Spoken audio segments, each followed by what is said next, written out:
recording. So I thought I would make my video so that I can keep up with the daily thing. And sorry the lighting's not very good. I'm actually doing this in my room. But yeah, I didn't really want to set the studio. I actually tried to do it on my phone, but my phone kept running out of space. So I decided to do it on my computer. Anyway, what I was gonna talk about is the tough couple of days I've been having, and like ask you guys to pray for me if you think about it. I was just gonna talk about um empathy, being an empath. I don't know if you know, but I have a blog, and my most recent one I wrote was actually about being an empath and the strengths that come from it. It's sort of a blessing and a curse. I used to think of it more as a curse. But I'm learning to find the strengths in it and the good things. Has a lot of what I'm gonna call side gigs that come with it, which is a couple of things. One is I'm a people pleaser. I like everyone to be happy, and I probably care way too much about what people think, but I am working on that. And there's other stuff that go along with that. Goes along with that, I mean. And so, one of the other things is I do like to have an opinion, and I will stand up for like things that I believe in and things that I hold to. But I don't I don't take people disagreeing with me that well, not because I don't think it's their right to have their own opinion, but just because it like kind of riles people up, and I like people to be happy. So, but I'm also learning about that and learning to stand up for myself and the things that I'm passionate about,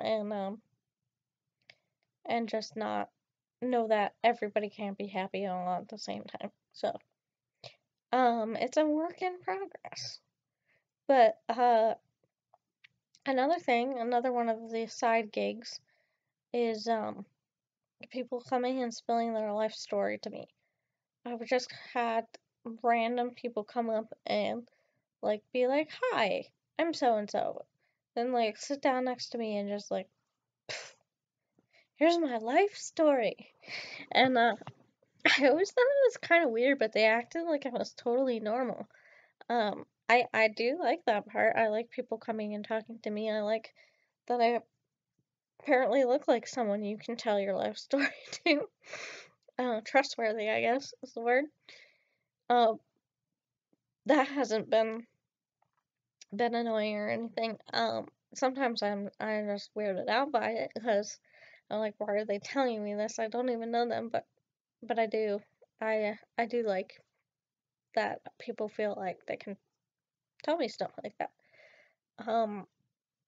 I seem to be a magnet for kids and for dogs, which I also like because I love kids, and I have almost every kid just like wave to me or stop and talk to me, say hi, or just feel comfortable with me. And dogs, I'd say like 90% of the dogs I've met have been super friendly. I guess I just have that like calm demeanor that they like, and they just love me. I used to have dogs, like my friends' dogs, that would all like the moment they saw me lay down and roll over for a belly rub because they knew that I gave them belly rubs. So I used to joke that I give belly rubs written across my forehead. But of course there are downsides to being an empath. By the way, I didn't even know that term till a couple of years ago, I used to just say I feel everything very deeply. But now that I know they say it's being an empath, which means you have empathy.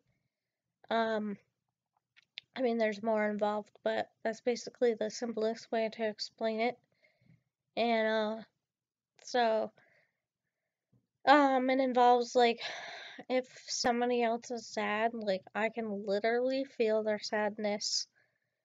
Anger, I can usually, I don't, I don't really harbor bitterness, so it's anger that usually doesn't last very long, but, like, if the person is bitter and they're just holding a grudge forever, I'm not gonna feel that for the same length that they feel, but, like, that initial burst of anger that I kind of pick up on that.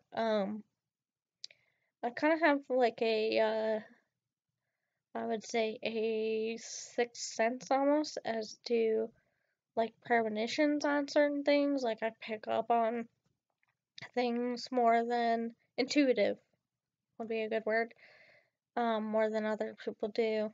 I'm kind of tuned into that. I can usually tell if somebody is like having a really hard time. That like I can almost pinpoint them. One time we were in Starbucks and there was this guy that looked really, really upset. Like he was at the end of his rope. I mean, he just had his head in his hands. I like the first thing that sprung to mind is he must be contemplating suicide because that's how he looked, and it seemed like no one else in Starbucks really noticed, but like it was like a radar for me. I honed in on him, and I really wanted to say something, but I didn't know what to say and how to make him feel better or anything. So I just wrote him a note and just basically told him he wasn't alone and I saw him and whatever he's going through, like he can handle it and it's never worth taking your life over. So hopefully that helped him out. I just kind of placed it next to him. And so feeling other people's feelings definitely is it's good sometimes because then I can encourage them like I did that one time. But it's also a little bit of a curse because I tend to take things on. And that's what I'm doing right now with my foster kids and their whole situation. Just everything that's going on. And I can't really go into details, but um, it makes me upset to start off with. And then when I see especially D-Boy upset, it makes me want to go beat certain people up. But I'm restraining. Oh, we have a guest. Oh, sorry. This is Pickles. Hello, Pickles. Say hi to the camera. But, yes, I'm kind of picking up on that. And then I'm just stressed with, Miss J is autistic. I don't know if we talked about that much before in the other videos, but she is in just trying to figure that out and everything that needs to be done for her to go to kindergarten in the fall. And she goes to preschool right now, but she'll be going to kindergarten in the fall, and then just trying to figure out any extra services she needs to get and stuff like that. And then D-Boy is having a few issues at school that we're working on at home. I don't really want to give details on here either, but just some issues that we're working on, and that's stressing me out too. And so I'm just like taking on everybody's stress and emotions too. So if you think about it, please keep me in your thoughts and prayers. It's a lot to handle sometimes. And this one, I mean, look at that face. That's just so stressful right there. There's so much stress. Just kidding. She actually makes me feel a lot better. Did you know that cat's purr is actually healing?